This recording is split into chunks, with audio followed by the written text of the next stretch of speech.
നമസ്കാരം. ഇന്ന് നമ്മൾ സംസാരിക്കാൻ പോകുന്നത് മില്ലറ്റുകളെ കുറിച്ചിട്ടാണ്. അതിൽ മറ്റൊരു രീതിയിൽ പറഞ്ഞാൽ ചെറുധാന്യങ്ങൾ എന്ന് പൊതുവെ അറിയപ്പെടുന്നത്. നമ്മുടെ ഭക്ഷണത്തിലെ പ്രധാനപ്പെട്ട ഘടകം ധാന്യങ്ങളാണ്. അതിലേറ്റവും കൂടുതൽ നമ്മൾ കഴിക്കുന്ന അരിയും ഗോതമ്പും ഒക്കെയാണ്. കുറച്ചൊരു ഓട്സ് കഴിക്കും. ഇതൊക്കെയാണ് പ്രധാനപ്പെട്ട ധാന്യങ്ങളായിട്ട് നമ്മൾ വെച്ചേക്കുന്നത്. എന്നാൽ നമുക്കിപ്പം കുറേ മറ്റ് ധാന്യങ്ങളുണ്ട്. ചെറുധാന്യങ്ങൾ അല്ലെങ്കിൽ മില്ലറ്റുകൾ, പുല്ലേരി എന്നൊക്കെ പറയുന്ന ആ വിഭാഗത്തിൽപ്പെട്ട കുറേ ധാന്യങ്ങളുണ്ട്. അതിൻ്റെ അകത്ത് ബജ്റ അല്ലെങ്കിൽ കമ്പം, ചോളം, റാഗി, തിന, ചാമ ഇങ്ങനെയൊക്കെയുള്ള അറിയപ്പെടുന്ന വരക് എന്നൊക്കെ പറയുന്ന ധാന്യങ്ങളാണ്.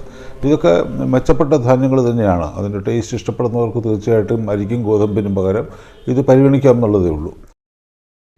ഒരു പുതിയൊരു തെറ്റിദ്ധാരണ എന്താണെന്ന് വെച്ചാൽ ഈ ധാന്യങ്ങളൊക്കെ, ഈ ചെറുധാന്യങ്ങളൊക്കെ പ്രമേഹത്തിന് നല്ലതാണെന്നും അതിൽ സ്റ്റാർച്ചിൻ്റെ അളവ് കുറവാണെന്നും ഒരു ധാരണയുണ്ട്. അത് ശരിയല്ല. അരിയിലും ഗോതമ്പിലുള്ള അത്രയൊക്കെ തന്നെ സ്റ്റാർച്ച് ഇതിൻ്റെ അകത്തുമുണ്ട്. അപ്പോൾ സ്റ്റാർച്ചിൻ്റെ ക്വാണ്ടിറ്റി, എനർജി കോസ്റ്റ് എന്ന് പറയുന്നത്, എനർജി ഉൽപ്പാദിപ്പിക്കുന്നത് അരിയായാലും ഗോതമ്പായാലും ഇതുമൊക്കെ ഏതാണ്ട് സെയിമാണ്. കുറച്ച് വ്യത്യാസങ്ങളുണ്ട്. ആ വ്യത്യാസങ്ങളെക്കുറിച്ച് പറയാൻ വേണ്ടിയാണ് ഞാൻ ഉദ്ദേശിക്കുന്നത്. അപ്പം ഇതിൻ്റെ അകത്ത് 100 ഗ്രാം ഈ ചെറുധാന്യങ്ങളിൽ 350 കാലറി ഊർജ്ജം അതിൻ്റെ അകത്തുണ്ടാകും. പ്രോട്ടീനാണെങ്കിൽ അരി ഗോതമ്പ് തന്നെയാണ്. 7% മുതൽ 12% വരെയാണ് പ്രോട്ടീനുള്ളത്. പക്ഷെ മറ്റ് ചെറിയ സൂക്ഷ്മ പോഷകങ്ങൾ ഇതിൽ കുറച്ച് കൂടുതലുണ്ട്. ഫൈബർ കൂടുതലുണ്ട്.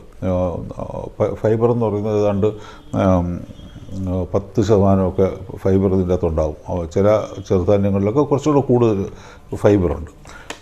ഇതിന് പ്രധാനപ്പെട്ട മെച്ചം എന്ന് പറയുന്നത് ഇതിനകത്തുള്ള സ്റ്റാർച്ചിൻ്റെ ഉണ്ടല്ലോ, അതിൻ്റെ ഘടന അരിയിലും ഗോതമ്പിലും കിട്ടുന്നതിനേക്കാളും നമുക്ക് കുറച്ചുകൂടെ വ്യത്യാസമുള്ള സ്റ്റാർച്ചാണ് അതിൻ്റെ അകത്തുള്ളത്. അതിൻ്റെ അകത്ത് ഈ ഡൈജസ്റ്റബിൾ സ്റ്റാർച്ച്, കുറച്ചുകൂടെ റെസിസ്റ്റൻറ്റ്, അത്രയും ഡൈജസ്റ്റ് ചെയ്യാത്ത സ്റ്റാർച്ച്, ഈ 2 തരം സ്റ്റാർച്ച് ഉള്ളതുകൊണ്ട് കുറച്ചുകൂടെ സ്ലോ ആയിട്ട് ഡൈജസ്റ്റ് ഉള്ളൂ. അതുകൊണ്ട് തന്നെ ഇതിൻ്റെ ഗ്ലൈസിമിക് ഇൻഡെക്സ് കുറച്ചുകൂടെ മെച്ചപ്പെട്ടതാണ്.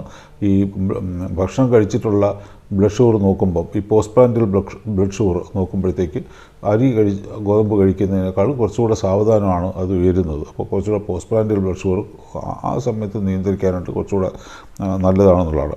അപ്പോൾ റെസിസ്റ്റൻറ്റ് സ്റ്റാർച്ചും സ്ലോ ഡൈജസ്റ്റബിൾ സ്റ്റാർച്ചിൻ്റെയും അളവ് കൂടുതലായതുകൊണ്ടാണ് ഇതിൻ്റെ അകത്ത് ഇത് മെച്ചം എന്ന് പറയുന്നത്. ആ ഒരു മെച്ചമാണുള്ളത്. പക്ഷേ അതുകൊണ്ട് തന്നെ നമ്മൾ പരിമിതമായിട്ട് കഴിക്കുകയാണെങ്കിൽ, സ്റ്റാർച്ച് കൺട്രോൾ നമ്മൾ നോക്കിക്കഴിഞ്ഞാൽ അതിൻ്റെ പരിധിക്കകത്ത് വെച്ചുകൊണ്ട് ഈ ചെറുധാന്യങ്ങൾ കഴിക്കുന്നതിൽ തെറ്റില്ല.